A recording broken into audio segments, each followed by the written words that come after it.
Hello folks, welcome to another video from Gun Dog and Fly. And as you can see, I'm busy here tying, and I've spent a lot of time recently tying flies. I've been tying flies for 2 or 3 hours most days for the past 3 weeks. So I have a lot of flies tied, and I've been enjoying tying. Sometimes it can become boring and monotonous, but what I've been doing is, and I found it a great help in tying flies, if you tie a lot of flies like I do, it can become monotonous. So what I've been doing is I've been listening to various podcasts and stuff whilst I've been tying, and I find that I'm kind of doing it now sort of robotically, tying the flies, and it's I get through quite a number without getting bored, because obviously I'm listening to the podcasts. Now, I said I'd take a little rest from tying for the time being, take a little bit of time out to do a video that I've been asked to do by quite a number of people over quite a period of time. So I thought it's about time I got round to doing it, and it's going to be a video about the rods that I own, why I own them, why I got them, or the reasons why I feel I need them, and all that sort of stuff. So I'm going to do that video today, and if you're interested in rods and all that kind of stuff and other incidentals that will come to mind, we'll be talking about a whole pile of stuff. The season hasn't started here as yet locally. It doesn't start till 17th of March, and we're just approaching the end of February here now, so I have another almost 3 weeks to wait before I'll actually get out here locally. I'm planning to go somewhere else in the meantime where the season is open, but if that transpires or not is dependent on a few different things. But in the meantime, I'm going to do this video on rods and why I have so many, do I need so many, and all that kind of stuff. So be sure to stay tuned. So now, where to start? I suppose I better start with this rod here, because I've spoken a lot about this rod before on previous occasions. This rod now has become, I don't know, I haven't used it. I didn't use it at all last season. This is my old 9-foot 3 weight, which I used for, I suppose, more than 30 years. And I've caught innumerable trout on this with using this rod here. And at one point it was the only rod I had, and I had to use it,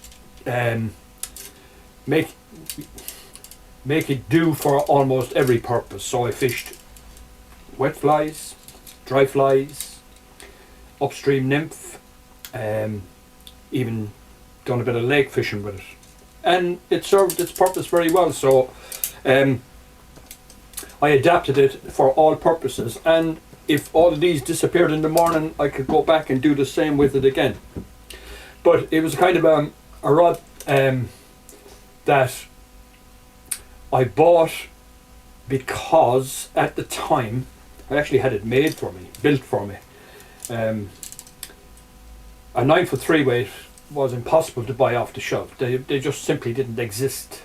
But I knew, if at the time, going back more than 30 years ago, I knew if I could get a super light rod that it would help me to catch more fish.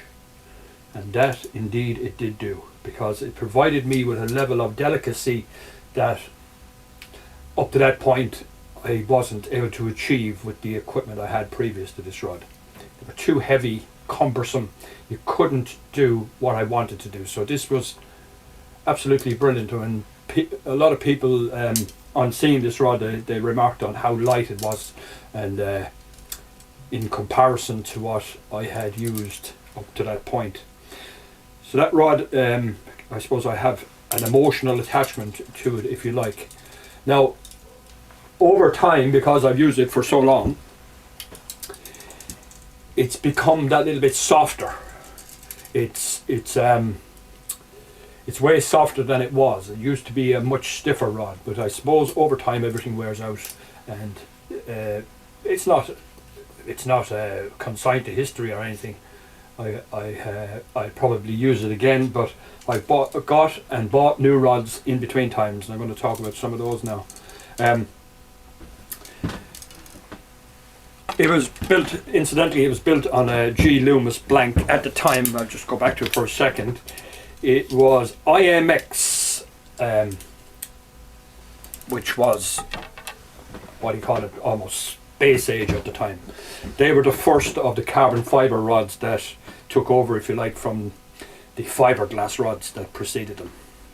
And they were a huge advantage over fiberglass rods. Now, there are people who still fish with fiberglass rods, and even there's a kind of resurgence of that sort of thing as well happening. People going back to, I suppose it's that more out of nostalgia than anything else, because in my opinion rods like this are way better rods than fiberglass rods. Anyway, okay, this rod here, I haven't even used it yet. I did a video on this rod here. This is a Cadence. It's a 10-foot 5-weight, and I got this specifically for a particular purpose, to fish wet flies with. Now, as I said, my old rod here, I fished wet flies with it, and very successfully. But it struggled a bit because, generally speaking, wet fly fishing, particularly on the river shore, which I fish for the most part, it was under pressure for distance. This will eliminate that issue, if you like. It's a 10-foot 5-weight. Now, I can use that for wet fly fishing, that's what I got it for, but it's also a good all-round size for a number of things. If you wanted to go fish a lake, for instance, which I don't do anymore, I'd have the option. Also, I could fish streamers, for instance. Now, that would be the bare minimum line weight I would use for fishing any reasonable size streamer, because like they're heavy and they're big and they require heavier equipment to use properly. So I'd be able to get away with smaller, relatively smaller streamers using this rod. And up on top here, I bought a reel also that matches this and a line, so I'll be using this in the near future, hopefully, and I'll probably bring you along with me when I use it for its maiden voyage, if you like. So that's one of my newer acquisitions. This here is a rod my wife bought me for my birthday 2 years ago. It's 9'9" 3-weight.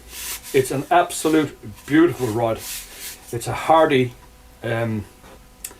Zephyrus Ultralight. 9'9" 3-weight, and it's an absolute beautiful rod to use. Despite the fact that I've only ever used it, I think, once or maybe twice. An extravagance, if you like. My wife said to me, "What would you like for your birthday?" I said, "Buy me a nice rod." And she did. Okay, a syndicate here. This is this is the 10-foot 2-weight. I did some Euro nymphing and still do from time to time, rarely I might add, but this is absolutely ideal for the purpose. Great rod, and I've used it also, put a 3-weight line on it, and I used it for dry fly, and it was an absolute beautiful rod to use. So that's one of the syndicates. I did a review on this rod. This is a syndicate 9-foot 3-weight, and I used this a lot last season. I just liked the rod. It just did what I wanted to do. Last season was an unusual season in some respects, in that the river shore, which, like I said, I fish mostly, was flooded virtually from July onwards, and I was kind of confined to the smaller rivers, and I found this to be absolutely perfect for that purpose. 9-foot 3-weight syndicate, beautiful little rod, and I have the reel I have it on it here is a Reddington Rise, nice and light. I love everything to be light. Right, next, this rod here. This is a Guideline Elevation 9-foot 4-weight, and how I came upon this was I did a deal with what we call a tangle, by the way. I did a deal with my friend Tom. I had a very high quality fly reel that he was interested in, and I got this and a few other bits and bobs in exchange for that reel. So both of us were happy. Like I said, this is a new rod to me. I've never fished it before, know nothing about it. So maybe sometime down the road I'll give it a run, and can't be a bad rod. It's a 9-foot 4-weight, so it's kind of the sort of thing I would lean towards anyway. Next, this here is an RL Winston 8-foot 4-weight, given to me by my good friend from County Monaghan, Seamus, who fishes with me from time to time. Again, I've only used this couple, 3 or 4 times. Lovely little rod also, ideal for small streams. And finally, in my opinion, the finest trout fly rod ever manufactured. And this here is a Sage. It's a 7'9" 3-weight. Now, why is it the best rod in my opinion? Well, I fished with a lot of rods, including most of these, and a lot of rods besides.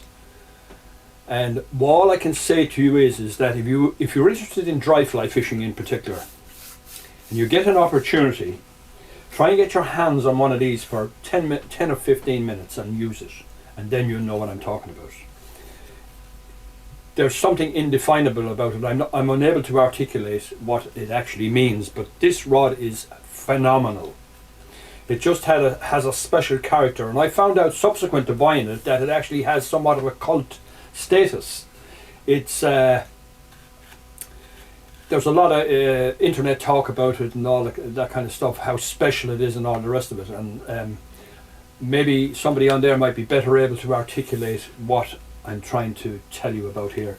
It's just absolutely unbelievable. I use it principally on small streams, and I also use it on summer evenings for short range work, dry fly fishing, sherry spinner, blueing olive. Oh, it's just unbelievable.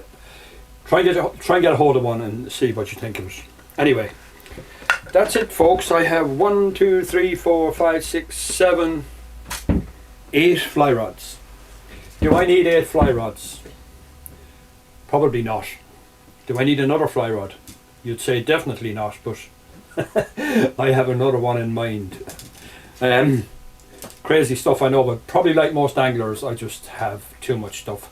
I'm quite sure that most anglers have more stuff than they'll ever use. So that's it, folks. That's my take on my rods. They're all sort of, you could say a lot of them are crossovers. Most of them do more or less the same thing. So like if all of these were gone in the morning, could I revert back to my good old trusty 9-foot 3-weight and make it do almost everything? Absolutely I could. But given the choice, I'll hold on to all these and I'll use them all in their turn. So that's the video on rods, people. If you liked the video, be sure to let me know. And if you have any questions about any of these rods or anything else that you think I might be able to answer, jump into the comment section.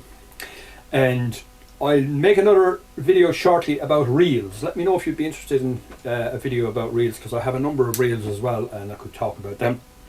Now, that's it for this round. Sinna bhfuil oimse don trasha, beme e kaintarishliv on Cade or Ella. I'll be talking to you again next time. If you'd really like to support my channel, click on the link in the description to my Patreon page, where any bit of support would be much appreciated. So, shin, biggie slán, agus biggie egi escrocht.